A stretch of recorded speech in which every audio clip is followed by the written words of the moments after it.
3단원 중세의 문화편 첫 번째 시간입니다. 1번입니다.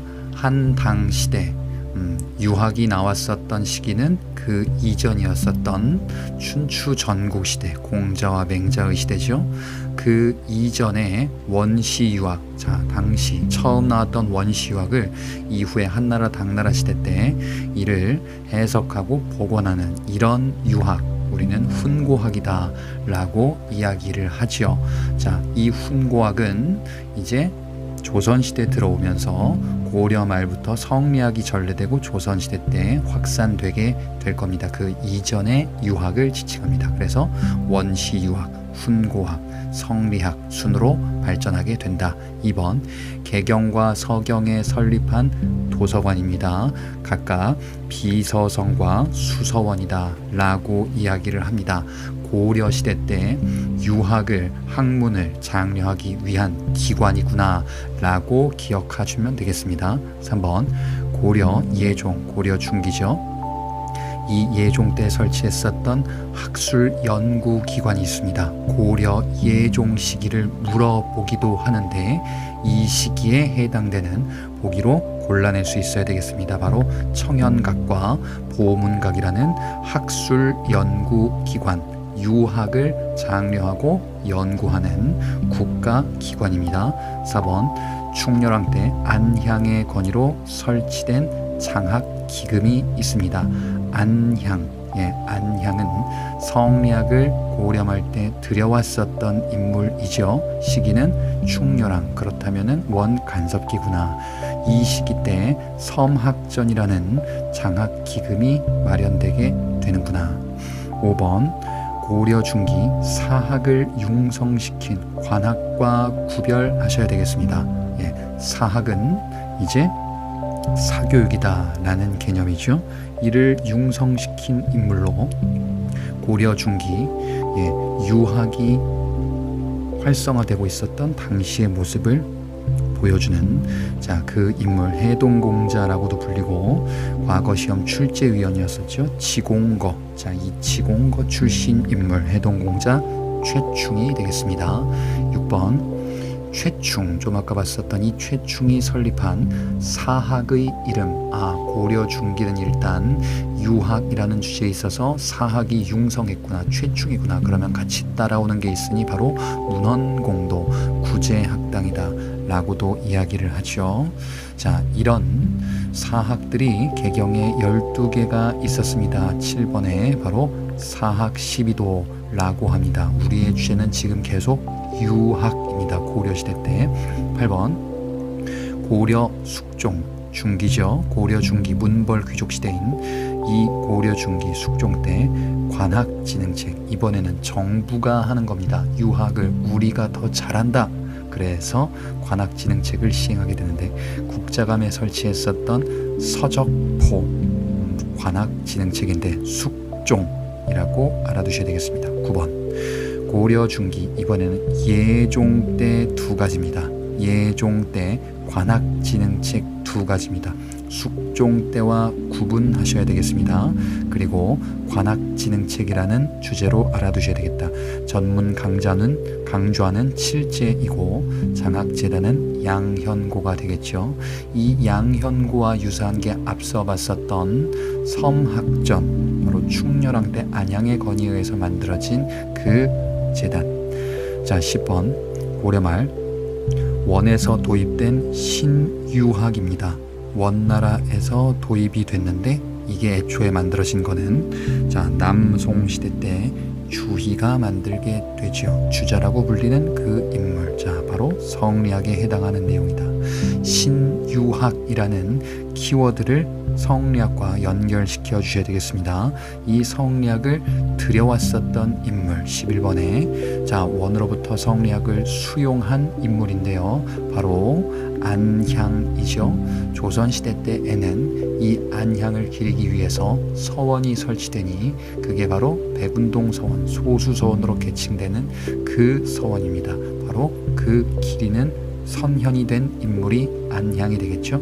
12번 충선왕이 원에 설치한 만권당, 충선왕은 원나라의 만권당이라는 기구를 설치합니다. 충선왕, 만권당, 이것 또한 알아두셔야 되는데, 자, 이 만권당에서 활약한 성리학자, 자, 이 사람을 충선왕 때 만권당이라는 주제로 연결시켜 주셔야 되겠습니다. 바로 이재현, 만권당, 충선왕 때 이재현.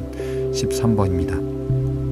공민왕 때 성균관에서 활약했었던 성리학자, 공민왕 시기로 보통은 나오기도 한다.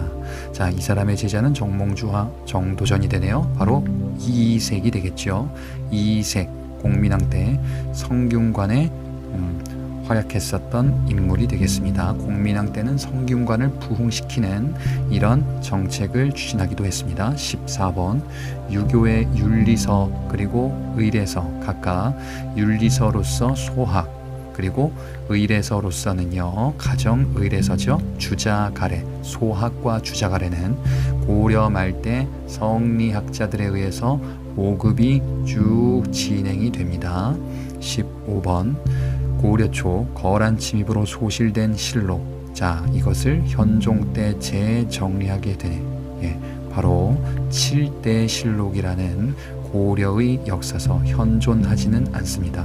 그렇다면 16번, 현존 최고, 즉 가장 오래된 역사서, 지금 남아있는 것 중에 바로 고려 중기 인종 때 김부식이 편찬한 삼국사기, 삼국사기 김부식, 유교 합리주의 사관에 따라서 서술되고요. 그리고 이 개경파 김부식이죠. 신라 계승 의식을 바탕으로 삼국사기를 서술하게 되는구나.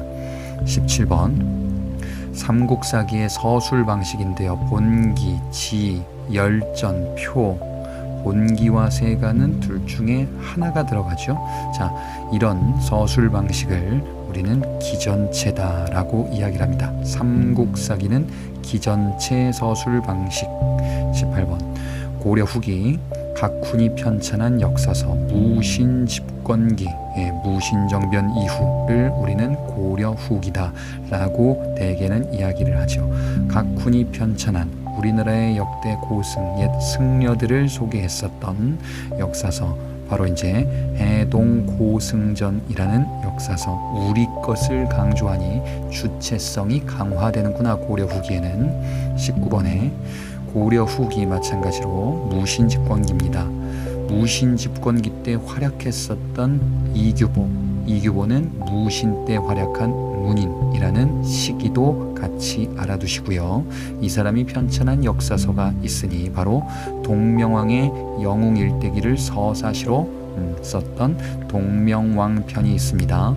고구려 주몽이지요. 동명왕은 고구려를 계승하는 의식, 그래서 주체적인 성향이 강하구나. 20번에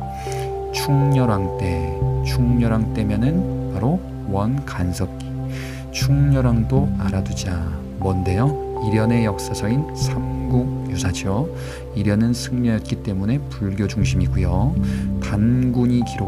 단군의 건국신화가 기록된 현존 가장 오래된 역사서입니다. 자, 이런 고조선과 관련한 내용이 또한 담겨 있는 게 21번에 충렬왕 때 마찬가지로 이승휴가 편찬한 이승휴의 제왕운기.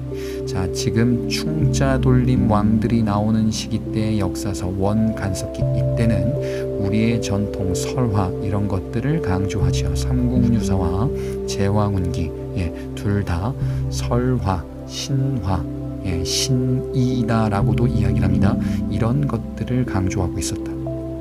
제왕운기는 상권과 하권으로 각각 중국사와 우리의 역사를 서술합니다. 22번, 충수광까지는 외우지는 않아도 되겠습니다.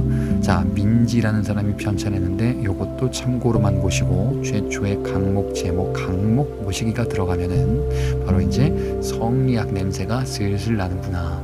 자, 이게 바로 본조 편년 강목이라는 고려 후기의 역사서입니다. 성리학과 관련했다. 그러면은 23번에 이재현이 나왔네요. 자, 이재현은 앞서 충선왕 시기 때 만권당에서 활약했다라는 것도 보긴 했었죠. 여기는 공민왕이라고 나왔는데 요것도 눈으로만 그냥 보고 넘어가시기 바랍니다. 성리학사관이다. 이재현 성리학자다. 이재현의 역사서 사략이라는 역사서가 있었죠. 24번 승려에게 부여한 직책입니다. 각각 국가와 왕의 스승 역할하는 직책이다. 국가의 사부 국사, 왕의 사부 왕사. 국사와 왕사 제도는 고려 초 광종 시기 때 마련하게 됩니다. 25번 광종 때 교종을 통합하는 데 활약한 승려가 있습니다. 교종, 화엄종 중심으로 교종을 통합하고자 했었던 광종 때 불교 관련 인물로 알아두셔야 되겠으니 바로 균여가 되겠습니다. 26번 마찬가지로 광종의 업적을 물어볼 때 이런 사람들 등장할 수 있겠다. 자, 광종 때 중국 천태종 부흥과 관련한 인물, 중국과 관련해서 불교 활약을 했었던 인물이구나. 의통과 재관이라는 인물, 마찬가지로 광종이다. 균여, 의통, 재관 다 광종. 27번에 고려 전기 법상종과 더불어서 중심이 된 교종의 종파가 있습니다. 교종의 종파는 열반종, 계율종, 그리고 화엄종, 법성종, 그리고 법상종, 이렇게 5개가 있는데 법상종과 이 종파가 중심이 되니 바로 화엄종이 되겠죠. 자, 이 화엄종은 신라중대 의상이 창시하고 발전시켰었던 교종의 종파입니다. 자, 28번에 고려 중기 교종과 선종의 통합을 꾀했었던 승려 고려 중기입니다. 이 사람은 왕자 출신이죠. 아버지는 문종으로서 문종의 아들이었었던 그 승려, 교종과 선종의 통합을 꾀했었던 교단통합운동, 바로 대각국사 의천, 문종의 아들이다. 29번에 고려 현종 때 창건한 사찰. 자, 고려 초 현종 때 여러분이 어디서 봤었냐? 이 사람 바로 거란의 2차, 3차 침입에서 당시의 왕으로서 등장하는 인물이죠. 현종 때 외우기는 쉬워요. 현화사, 현종이라 현화사. 이렇게 알아두셔야 되겠습니다. 국가직 같은 데에서 간혹 물어보기도 합니다. 30번 고려 중기죠. 문종 때 고려 중기 문종 때 창건한 사찰이 있어요. 바로 흥왕사라는 사찰인데 이 흥왕사는 의천의 교종통합운동에서 등장하는 사찰이죠. 흥왕사와 더불어서 31번에 또 어떤 사찰이 등장했냐? 국청사라는 사찰이 등장했습니다. 의천은 흥왕사와 국청사에서 교종 및 교종선종 통합을 각각 꾀하였다. 32번 대각국사 의천, 이 사람이 강조했었던 이론과 실천의 수행, 이론의 학습은 교종, 실천 수행은 선종, 둘 다 하자는 얘기죠. 둘 다 해야 바로 진리에 도달할 수 있다. 의천이 강조했었던 이 개념, 교와 관을 같이 하자, 겸하자, 교관겸수, 의천. 33번 의천이 내적인 깨달음과, 내적인 깨달음은 마음의 깨달음, 참선, 선종 얘기하네요. 외적인 경전의 학습, 경전의 학습 연구는 교종을 얘기하네요. 둘 다 하자. 내외를 같이 해야 된다. 네 글자로 키워드 내외겸전. 내외겸전 의천. 34번 의천이 교종 중심의 선종을 통합했었던 종파입니다. 교종 중심으로 선종을 끌어들여서 이제 통합을 꾀하는 교단 통합운동을 전개했었죠. 국청사 중심으로 바로 천태종, 해동 천태종이라고도 합니다. 35번 고려 후기 교종과 선종의 통합을 꾀하였었던 승려, 이번에는 고려 후기 무신 집권기 때입니다. 이 승려는 보조국사 진울이죠. 무신 집권기 때입니다. 자, 이 진울은 수선사 결사 운동, 불교의 개혁을 촉구하는 운동이죠. 진울의 제자격인 인물로 해심이 있습니다. 이 사람은 뒤에서 보자. 36번에 진울이 교종과 선종을 통합하는 이런 운동을 전개했다 했는데 그 사찰은 무엇이냐? 순천에 있는 순천 시옷이니까 이것도 시옷 순천 송광사. 진울의 송광사. 37번 진울이 강조한 참선과 지혜. 참선은 선종, 지혜는 교종, 둘 다 하자. 선종과 교종 다 하자. 진울은 선종 승려죠. 자, 정과 해 각각 선종과 교종인데요. 치우침이 없어야 된다. 예, 정과 해는 같이 하자. 쌍수하자. 정해 쌍수. 38번에 진울의 사상 키워드인데요. 단번에 깨달아 또는 뭐 단박에 깨달아. 한 번 깨닫고 가만히 있으면 안 되죠. 그렇죠? 여러분들도 한 번 공부하고 가만히 있으면 다 날아갑니다. 듣고 또 듣고 제 목소리랑 친해지시길 당부를 드립니다. 자, 단박에 깨닫고 그리고 또 깨닫고 이것을 우리는 돈오를 점진적으로 한다. 돈오 점수.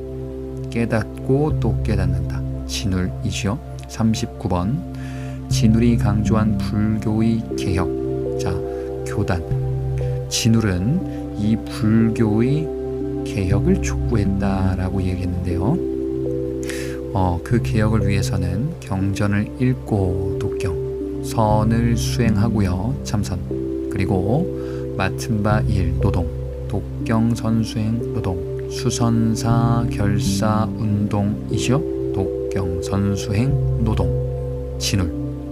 40번 진울이 선종 중심의 교종을 통합하는 자, 이런 통합운동을 전개했는데 그 종파 송광사 중심으로 바로 조계종이 되겠죠. 조계종. 진울. 41번 이 사람이 진울의 제자인데요. 유불일치설, 유교와 불교는 통하는 것이 있다라는 것이죠. 이는 이후에 성리학이 수용되는 사상적 토대를 마련했구나. 바로 인물은 해심. 해심의 유불일치설. 42번 교종 중심으로 백년사 결사 운동, 교종 중심의 개혁 운동을 벌였구나. 이 사람은 참회를 강조했습니다.